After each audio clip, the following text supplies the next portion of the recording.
చోట్ల ఈ వక్త ప్రోగ్రాంకి మేము వెళ్ళినప్పుడు ఎక్కువ మంది ఆడపిల్లలు పాల్గొంటున్నారు. ఇది ఒక మంచి అబ్జర్వేషనే. ఎందుకు మగపిల్లలు పాల్గొనటం లేదు? మాకు స్పష్టమైన ఆన్సర్ లేదు. నేను మెడికల్ కాలేజీలో ఈ ఊళ్ళో చదివేటప్పుడు 1968లో 30% ఆడపిల్లలు ఉండేవాళ్ళు. ఇప్పుడు మెడికల్ కాలేజీలో 70% ఆడపిల్లలు ఉన్నారు. అంటే అనేక అననుకూలమైన పరిస్థితుల్లో ఆడపిల్లలు పోరాడుతున్నారు. అభినందించాలి. మా డాక్టర్లకి స్పష్టంగా తెలుసు, పుట్టకముందే గర్భంలో ఆడపిల్ల ఉందా, మగబిడ్డ ఉన్నాడా అని డాక్టర్లు వెంటబడి అడుగుతారు. కొంతమంది డాక్టర్లు తప్పు చెప్పకూడదు కానీ చెప్తారు. ఆడపిల్లని తెలిస్తే పుట్టకముందే చంపేస్తున్నారు.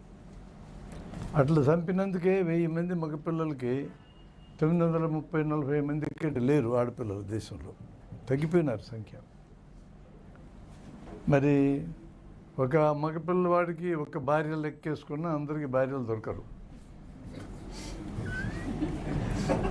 ఇంకా మిగిలిపోతారు మగవాళ్ళు.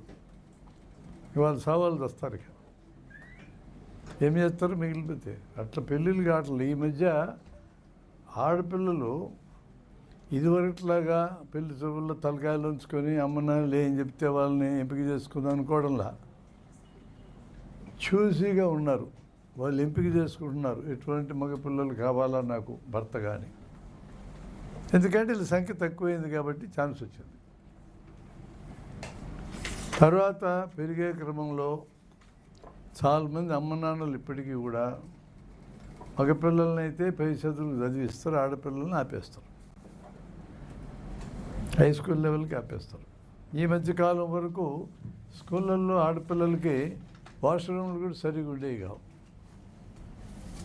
మరి ఎదిగిన పిల్లలు ఎక్కడ పోవాలా? మగపిల్లలు అంటే పోతారు, బజార్లో కూడా పోతారు. ఆడపిల్లలు ఎటు పోవాలా? అది పెద్ద అడ్డంకిగా ఉండేది. పోయినసారి వచ్చిన గవర్నమెంట్, మీరు గవర్నమెంట్లో మంచి ఇచ్చండి, అవతల పెట్టండి. ప్రతి స్కూల్లో బాత్రూంలో కట్టించి నీళ్ళ సప్లై పెట్టారు. ఇప్పుడే కంటిన్యూ అవుతున్నాయి. అందువలన ధైర్యంగా పిల్లలు పంపగలిగినారు. ఇక అంతే, హై స్కూల్తో క్లోజ్. మధ్యతరగతి వల్ల ఇంటర్మీడియట్కి ఆ పైన పంపిస్తున్నారు, మిగతా వాళ్ళు పంపటంలా. దానికి తోడు పేదరికము. మన కర్నూలు జిల్లాలో పశ్చిమ ప్రాంతం అయితే, ఆదోని ఆలూరు ప్రాంతం అయితే బతకడానికి కూడా కష్టమే. ఇక ఆడపిల్లలైనా మగపిల్లలైనా అమ్మ నాన్నలతో కలిసి వలసపోయి సంపాదించుకొని బతకాల. అది కూడా సమస్య ఉంది. ఇట్లాంటి ఇబ్బందికరమైన పరిస్థితుల్లో ఆడపిల్లలు పోరాడి చదువుకోవడం మంచి లక్షణం.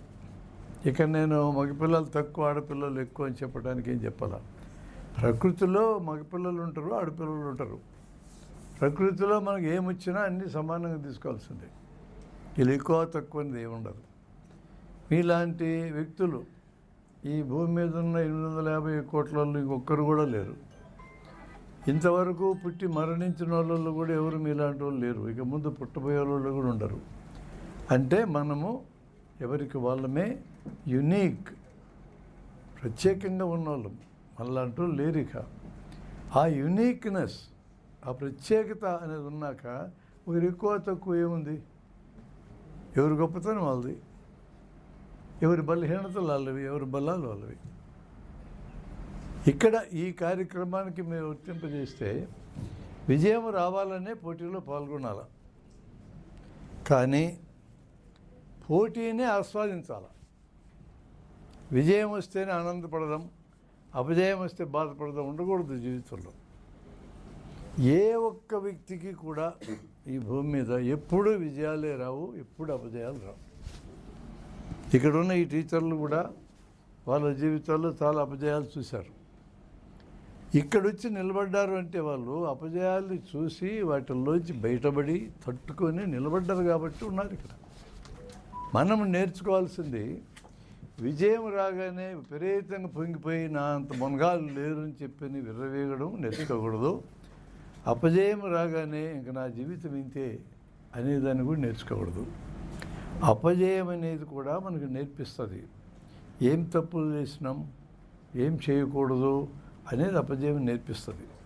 కాబట్టి నా దృష్టిలో విజయం కంటే బలంగా నేర్పించేది అపజయమే, బలంగా నేర్పించేది. ఈరోజు మీరందరూ కూడా గెలవాలని వచ్చినారు. Heads off to you. కొంతమంది గెలవాల, ఒక ముగ్గురిని ప్రత్యేకంగా ఎంపిక చేశాం. అంత మాత్రాన మేము గెలవలేకపోయినాం కాబట్టి మేము తక్కువ వాళ్ళమే, గెలిచినారు కాబట్టి వాళ్ళు ఏదో లోకాన్ని జయించిన వాళ్ళు ఏమి ఉండదు. అట్లా మనందరికీ కూడా ఇప్పుడు ఒకసారి అపజయాలు వస్తాయి, ఇప్పుడు ఒకసారి విజయాలు కూడా వస్తాయి. విజయము అపజయం అనేవి ఇవి రెండు స్టెప్స్ అంతే, జీవితంలో భాగాలు. ఎటువంటి సమస్య ఎదురైనా ఎదుర్కోవడం నేర్చుకోవటమే. తల్లిదండ్రులు చాలామంది మా పిల్లలంటే చాలా ప్రేమ అంటుంటారు. కొంతమంది డబ్బున్న వాళ్ళు అయితే సెల్ ఫోన్ అడిగితే సెల్ ఫోన్ కొనిస్తారు, ఏం అడిగితే అది కొనిస్తారు, మోటార్ సైకిల్ కావాలంటే కొనిస్తారు. అదంతా ప్రేమ కాదండి.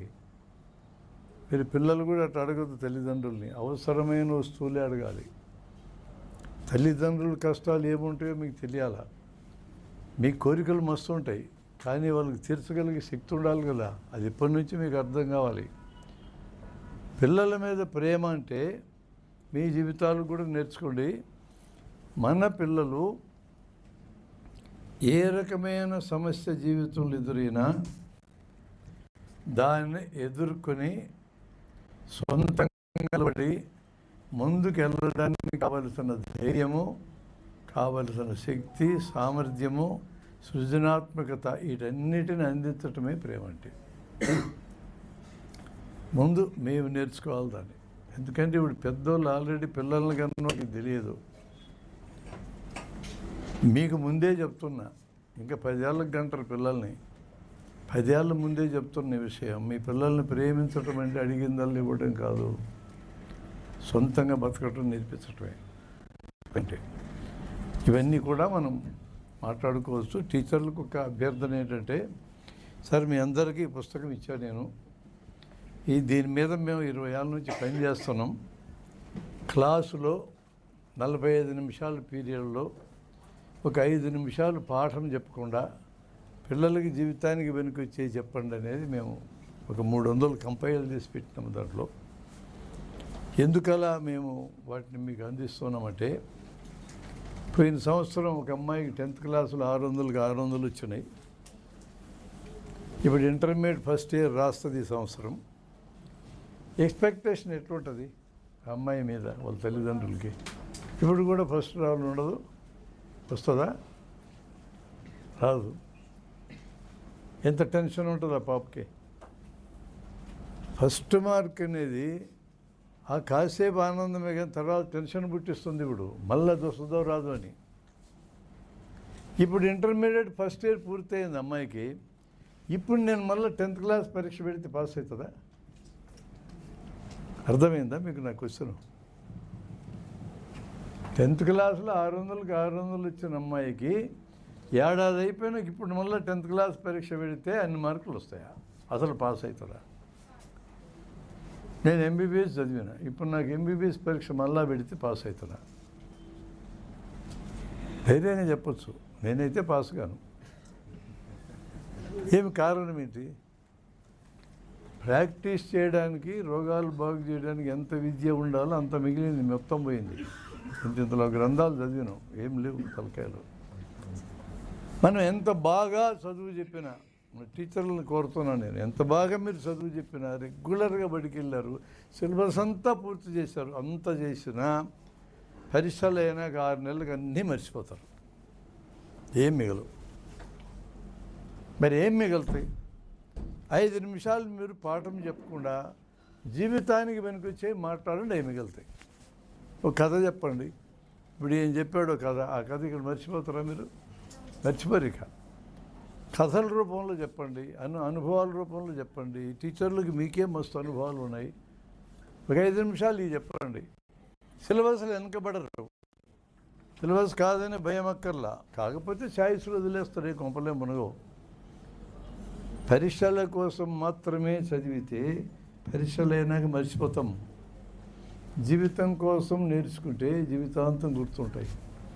ఆ కాన్సెప్ట్తో మేము ఈ బుక్ తయారు చేసినాం. మొదటగా 50 పేజీలు ఈ కాన్సెప్ట్ మీద వివరణ ఉంటుంది, టీచర్లు చూడవచ్చు దాన్ని.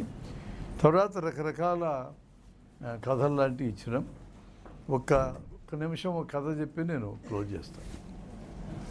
ఒక రాజు తన రాజ్యంలో ఉన్న చిత్రలేఖకులందరినీ పిలిపించాడు. అద్భుతమైన వర్ణ చిత్రాలు ఏమన్నాడు. ఒకడు హిమాలయాలు గీశాడు, ఒకడు అడవులు గీశాడు, ఒకడు సముద్రము, నదులు, నయగార జలపాతము, జోగ్ జలపాతం అందరూ గీస్తూ ఉన్నారు. ఒక చోటుకు వచ్చేటప్పటికి ఒకడు ఇట్లా నాలుక బొమ్మ యూ షేప్లో గీత గీసినాడు. ఇట్లా చుట్టూ ఫ్రేమ్ కట్టాడు, కింద ఆడి పేరు రాసుకున్నాడు. ఇదేంది యూ అనుకుంటారేమో నాలుక అని రాశాడు కింద, మళ్ళా తప్పుకోకుండా ఉండటానికి. రాజు అక్కడికి వచ్చాడు. ఇదేంది రానే, నాలుక మహారాజా అన్నాడు. దీన్ని తెచ్చిపెట్టేవిందని. నోరు మంచిదే ఊరు మంచిది స్వామి, రోజు నువ్వు రాజ్యసభకు వచ్చేటప్పుడు ఒక ఇద్దరు పొగుడుతూ ఉంటారు కదా వంద్యమాగదులని, నీకు ఆనందం వేస్తుంది కదా, అది నోరు చేసే పనే కదా, అంటే నాలుకే కదా పని చేస్తుంది, అందుకని తెచ్చిపెట్టా అన్నాడు. నీకే ఫస్ట్ ప్రైజ్ ఇచ్చేసాడు ఆ సంవత్సరం. నెక్స్ట్ ఇయర్ అత్యంత ఘోరమైన ఏందని గీయమన్నాడు.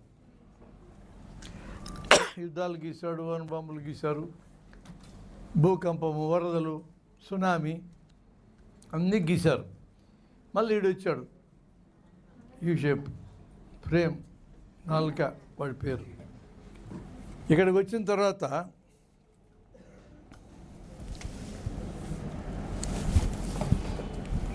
ఇది ఎక్కడ చూసినట్టుంది అన్న రాజు. అవును రాజా, పోయిన ఏడాది చూశారు మీరని. నువ్వు కూడా పోయిన ఏడాది వచ్చినట్టుంది. అవును రాజా, పోయిన ఏడాది వచ్చినాను నేను. అంటే పోయిన ఏడాది నీకు ప్రైజ్ ఇచ్చినట్టుంది. ఇచ్చారు. మరలా అదే బొమ్మ తెచ్చిపెట్టిన ఇక్కడ లే మళ్ళా గీసినా అన్నాడు. గీలేరా మీరు? ఈ షేప్ గీసేది, ఫ్రేమ్ కట్టేది. నాలుగు గీయటానికి ఎంత కష్టం, మళ్ళా గీసినవా, మళ్ళా ప్రైజ్ కొట్టుకెళ్దామని వచ్చినవా అని తిట్టాడు రాజు. అప్పుడు వాడు ఏమన్నాడంటే, ఇది మీరు వినాలి జాగ్రత్తగా. రేయ్, రాజు అయితే ఎవడికి లెక్కరా, రా ఇస్తే ప్రైజీ, లేకపోతే వెళ్ళిపో. నేను చిత్రలేఖకుని, ఏమనుకున్నావో ఆర్టిస్టుని, వాడి పోటీలో పాల్గొనడానికి వచ్చిన. ఇష్టయ్యి లేకపోతే లేదు, నీ ఇష్టం వచ్చినట్టు కామెడీ చేస్తావు అనను అని తిట్టాడు రాజుని. మామూలు సర్పంచ్ కానీ తిడితే భరించలేదు ఈ కాలంలో. రాజుని తిరిగి తురుకుంటారా, భట్టులను పిలిచి ఎయిరా లోపలిని, రేపు పొద్దున ఉరిదీసేయాలిని, తలకాయ లేపేస్తా అని అన్నాడు. అప్పుడు ఆ చిత్రలేఖకుడు నాలుగు బొమ్మ వేసినాడు. ఏమన్నాడంటే, రాజా నేను నిన్ను తిట్టగలిగేంతటోనే 5 నిమిషాలకి ముందు బొమ్మల పోటీ చేయడానికి వచ్చినోడిని 5 నిమిషాల తర్వాత రేపు ఉరిదేయబడబోయే ఖైదీగా మారినా ఇదంతా నాలుగు చేసిన పనే కదా. ఎంత ఘోరమైంది నాలుక, ఈ బొమ్మల కంటే ఘోరమైందో కాదా అన్నాడు. చెప్పు, నాలుక ఘోరమైందేనా? తప్పుగా వాడితే ఘోరమైంది, సరిగా వాడితే అద్భుతమైంది. మీరు నాలుకను సరిగొట్టడం నేర్చుకోవాలా. ఆ కథలోంచి మనం నేర్చుకోవాల్సింది అది. వెంటనే రాజు, ఏమి చెప్తురా, ఈ సంవత్సరం నీకే ప్రైజ్ పోయినాడు.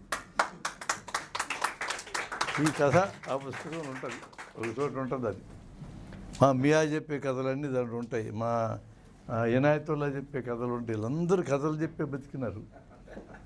నేను కూడా కథలు చెప్పే బతికినా. మా యోహాన్ చెప్తాడు కథలు, అందరి కథలు దాంట్లో ఉన్నాయి. ఇంకా కథలు మా దగ్గర కొన్ని 100 ఉన్నాయి, ఇంకా కొన్ని వస్తాయి పుస్తకాలు అట్లాంటి. అవి గుర్తుంటాయి.